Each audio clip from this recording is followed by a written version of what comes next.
Welcome back to the Deep Dive. Today we're diving deep into SMART goals, specifically for you to help you achieve that long-term success you're after. Sounds exciting. We're actually working with another podcast episode that you sent in for us to go through together, a podcast within a podcast. I love it. One thing that really struck me was this idea of SMART goals being like a GPS for your life, guiding you toward your aspirations. Yeah. What do you think about that analogy? It's a great analogy because a GPS needs that specific destination in order to chart the best course. And it's the same with our goals. Right. Just like you wouldn't hop in your car and say, let's drive and see where we end up. Uh-huh. Vague goals rarely get you where you want to be. That makes total sense. Yeah. But why do you think vague goals are so ineffective? We all have these big dreams, these big aspirations. Sure. But somewhere along the way, things seem to fizzle out. Well, it often boils down to a lack of clarity and a disconnect between our aspirations and our actions. So think about it. If your goal is just to be successful, what does that even look like? Yeah. How would you know if you've achieved it? I guess it's kind of like saying, I want to travel somewhere beautiful without picking a destination or making any travel plans. Exactly. You might enjoy the journey for a while, Yeah. but you're unlikely to end up at that green location. Exactly. Vague goals lack the specificity needed to translate those aspirations into concrete actions. Right. It's like having all the ingredients for a delicious meal, Yeah. but no recipe to follow. You might end up with something edible, but it probably won't be the culinary masterpiece that you envisioned. Definitely not a masterpiece. Okay. So that's where that SMART framework comes in. It provides that recipe for success. Yeah. And I know it stands for specific, measurable, achievable, relevant, and time-bound. Yes. But what's really fascinating to me is that this acronym is backed by some pretty interesting psychology. Absolutely. Like, for example, the M for measurables. Yes. It isn't just about ticking boxes. Research has shown that, on habit formation, tracking your progress, even in those small increments, triggers the reward centers in our brains, making us more likely to stick with those goals. Absolutely. So it's like those fitness trackers that show you how many steps you've taken. It Yeah. motivates you to keep moving. Exactly. That visual representation of progress, those little wins along the way, they keep us engaged and motivated, especially when we're dealing with those longer-term goals. So let's break down each element of SMART, starting with S for specific. Okay. The podcast we're referencing really emphasizes this point, using the example of getting fit. Right. It's a common goal, but it's way too broad to be actionable. It is. And if your goal is simply get fit, you might wander aimlessly through the gym, dabble in different workout routines, and never really see those results that you're after. A specific goal would be something like, I want to run a 5K race in under 30 minutes by June 1st. Cool. So suddenly you have a clear target, a deadline, and a way to measure your progress. That's a great example. Yeah. And it perfectly segues into M for measurables. Yes. It's not enough to just have a specific goal you need to be able to track your progress. But I'm curious, beyond the motivation factor, why is measurability so crucial? Well, measurability helps you stay accountable and make adjustments along the way. Okay. So, for example, if you're aiming to save $10,000 for a down payment on a house, Right. tracking your monthly savings allows you to see if you're on track or if you need to adjust your budget or maybe find ways to increase your income. So it's like those project management dashboards Yeah. that visually show you the progress of different tasks. Uh-huh. You can immediately see what's moving forward, what's stalled, Yeah. and where you need to focus your efforts. Precisely. It takes the guesswork out of goal achievement. Love that. Now let's talk about A for achievable. Okay. This is where a lot of people stumble, either setting the bar too low and not challenging themselves enough, Right. or aiming for something so far out of reach that they get discouraged and give up. I've definitely been guilty of both. Have you?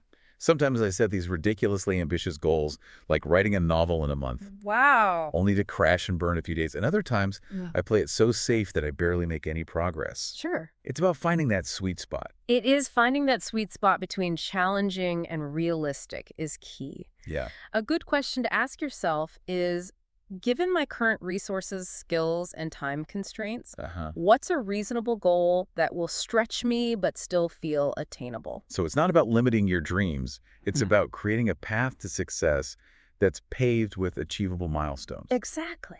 Okay, now on to R for relevant. Okay. How does a goal's relevance impact our chances of achieving it? Well, think of it this way.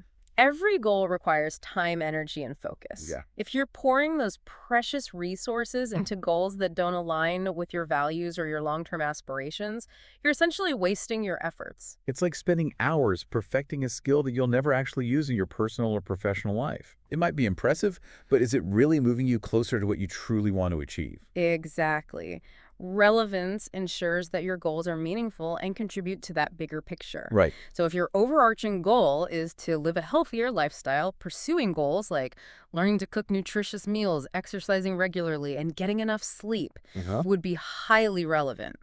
Makes sense now. The last piece of the puzzle. Okay. T for time-bound. Yes. Why is setting a deadline so crucial for goal achievement? Well, without a deadline, goals can easily linger in that nebulous someday realm. Oh, yeah. A time constraint creates a sense of urgency and helps you prioritize your actions. So it's like having a launch date for a product. Yes. Or a premiere night for a play. Yeah.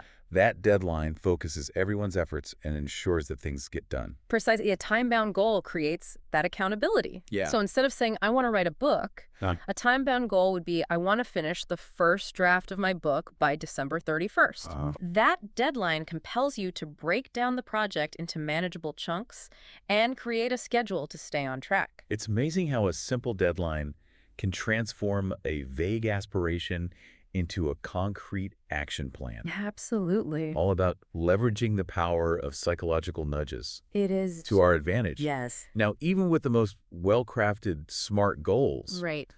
we're bound to encounter challenges along the way. It's just part of the human experience. It is. Absolutely. Yeah. Life rarely goes according to plan, and even with the best intentions, Right. we can hit roadblocks. Yeah. I think one of the most common challenges is procrastination. Oh, for sure. We've all been there, right? That task we know we should be doing, but somehow we find every excuse to avoid.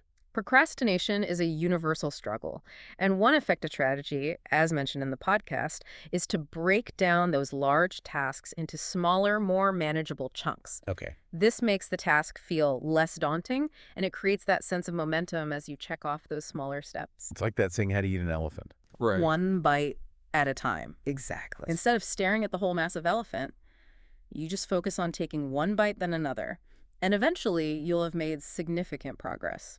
You got it. Another helpful technique is to identify your peak productivity times Yes. and schedule your most challenging tasks for those periods. Absolutely. Some people are at their best first thing in the morning, while others hit their stride in the afternoon or evening. Right. Knowing your own rhythms and working with them rather than against them can make a huge difference. It really can. What about those times when motivation starts to dip? Oh, yeah. You start with all this enthusiasm, but then life throws a curveball or you just get distracted, Sure. and suddenly that goal isn't feeling so shiny anymore. This is where connecting with your why becomes so crucial. Take some time to reflect on why you set this goal in the first place. Yeah. What are the benefits of achieving it? How will it improve your life or the lives of others? I love that it's like reminding yourself of the bigger picture. Yeah. The reasons that fueled that initial excitement. Absolutely. Another powerful tool is visualization. Yes. Imagine yourself having already achieved the goal. How does it feel? What are you able to do now that you couldn't do before? Right? Those positive emotions can reignite your motivation and keep you going. Absolutely. It's like creating a mental movie of your success, Yeah. making it feel more tangible and attainable. Now let's address the big one. Okay. Fear of failure. Mm-hmm. I think this holds so many people back from even setting goals in the first place. It does. What are your thoughts on how to overcome this hurdle? Well, fear of failure is a natural human emotion, Right. but it doesn't have to paralyze us. One way to reframe this fear is to view it as an opportunity for growth and learning. The podcast we're looking at actually touches on this, Okay.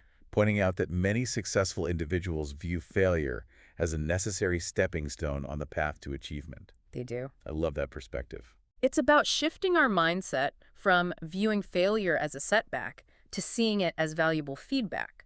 Every time we try something and it doesn't work out exactly as planned, we gain those valuable insights that can inform our next attempt. It's like those scientific experiments, Yes. where the so-called failed experiments often lead to unexpected discoveries and breakthroughs. Absolutely. Embracing a growth mindset allows us to abstract wisdom from our experiences, both the successes and the failures, Yeah. and use that knowledge to refine our approach and move forward. Another helpful strategy is to break down your goal into smaller milestones. Okay. Celebrating each achievement along the way, this creates a sense of progress and boosts confidence, making the overall goal feel less intimidating. It's like that saying the journey of 1,000 miles begins with a single step. It does. By focusing on those individual steps, Yes. we can overcome that feeling of being overwhelmed by the magnitude of the entire journey. And remember, you don't have to go it alone. Sharing your goals with a supportive friend, mentor, or accountability partner can provide that encouragement and guidance and that extra nudge to stay on track when you're feeling discouraged. It's like having a personal cheering squad, reminding you of your capabilities and celebrating your wins. Absolutely. Speaking of which, let's shift gears a bit and bring this back to you, our listener. Okay. Based on the materials you sent us, it seems you're specifically interested in using SMART goals to enhance your communication skills. That's great. Yeah, and it's fantastic that you're already thinking about how this framework can help you achieve your goals.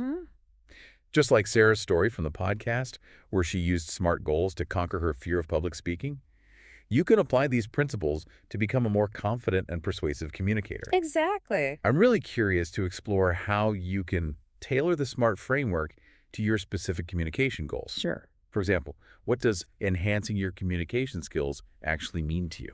Is it about becoming a more engaging public speaker, improving your active listening skills, or perhaps mastering the art of persuasive storytelling? Right. Getting clear on what you want to achieve is that crucial first step, making that goal specific.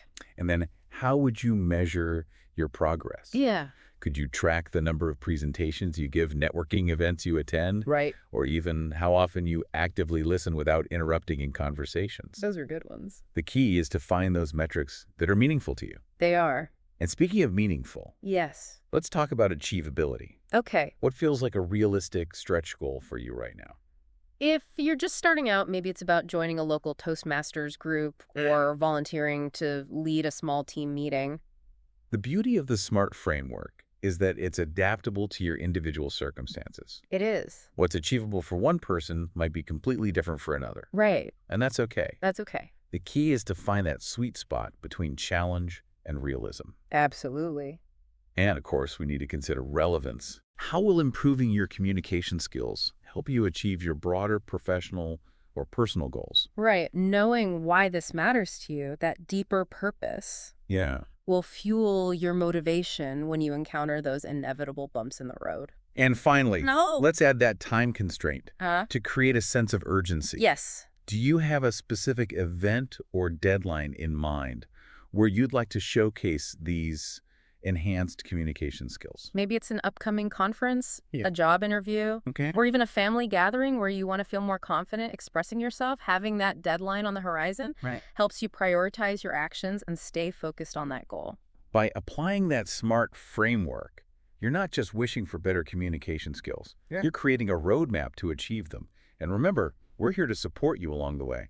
We are. Always happy to help. Absolutely. We're always happy to brainstorm ideas, offer encouragement, or simply listen to your progress. Now, before we wrap up this deep dive into SMART goals, I want to leave you with a final thought-provoking question. All right. The podcast we've been discussing focuses heavily on achieving specific outcomes, which is fantastic. But it made me wonder, how do we balance this focus on specific outcomes with the need for flexibility and adaptability in a world that's constantly changing? That's a really good question. It's like having a detailed itinerary for a trip, Yeah. but then stumbling upon this like hidden gem that wasn't on the original plan. Right. Do you stick to the schedule or embrace that unexpected detour? It's a fascinating dilemma, It is. isn't it? Yeah. On one hand, we need those specific goals to provide direction and focus. Yeah. But on the other hand, being too rigid Right. can blind us to those serendipitous moments that life throws our way. I wonder if it's about striking a balance Yeah. between structure and flexibility, Yeah. like having that clear roadmap, – but being open to adjusting our course Yeah. when opportunities arise that align with our values and long-term vision. I think you're onto something there. It's about being intentional with our goals, but also cultivating a mindset of curiosity and openness to new possibilities. I like that. What's fascinating is that this idea of balancing structure and flexibility is actually reflected in some of the newer goal-setting frameworks. Oh, really? Yeah, for instance, there's a framework called Objectives and Key Results, or OKRs, Okay. which is gaining popularity in the business world. It's similar to SMART goals in that it emphasizes specificity and measurability, Right. but it also encourages teams to set stretch goals. Oh. Ambitious targets that might seem slightly out of reach. So it's like pushing yourself beyond your comfort zone, Yeah. but with the understanding that you might not hit every single target perfectly. Exactly. OKRs acknowledge that in a dynamic environment, agility is key. Right. You set those ambitious objectives, and then as you work toward them, you track your progress using key results, which are those measurable milestones. Okay. But the beauty of OKRs is they allow for adjustments along the way. So it's like having a compass to guide your overall direction, Mm-hmm. but being willing to adjust your route Right. as you gather new information and encounter unexpected obstacles or opportunities. Precisely. It's about embracing that dynamic nature of life. Yeah. And recognizing that the journey itself is just as valuable as the destination. Who knows, you might discover something amazing along the way that you never even considered before. That reminds me of Sarah's story from the podcast. Yes. Even though her initial SMART goal was to deliver those 3 speeches at Toastmasters, the real transformation happened through those unexpected connections that she made and those new skills that she developed throughout the process. That's a perfect example of how flexibility and openness to new experiences can lead to that unexpected growth and opportunities. Yeah. Her commitment to that overarching goal of becoming a more confident public speaker allowed her to seize those serendipitous moments. So to our listener, as you embark on your own SMART goal journey, remember this: embrace the structure, but don't be afraid to dance with the unexpected. Stay curious.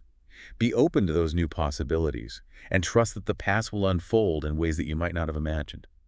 And remember, the pursuit of any worthy goal is a process, not an event. There will be moments of doubt, challenges to overcome, and perhaps even a few stumbles along the way. But those are all part of that tapestry of growth and achievement. So celebrate those small wins, learn from the setbacks, and never lose sight of your why, that deeper purpose that fuels your motivation. Absolutely. And if you ever need a little boost along the way, you know where to find us. Always happy to help you dive deeper. Thanks for joining us on this deep dive into the world of SMART goals. Of course. Until next time, keep those dreams big, those actions focused, and that spirit of adventure alive. We'll be back soon with another custom-made deep dive just for you.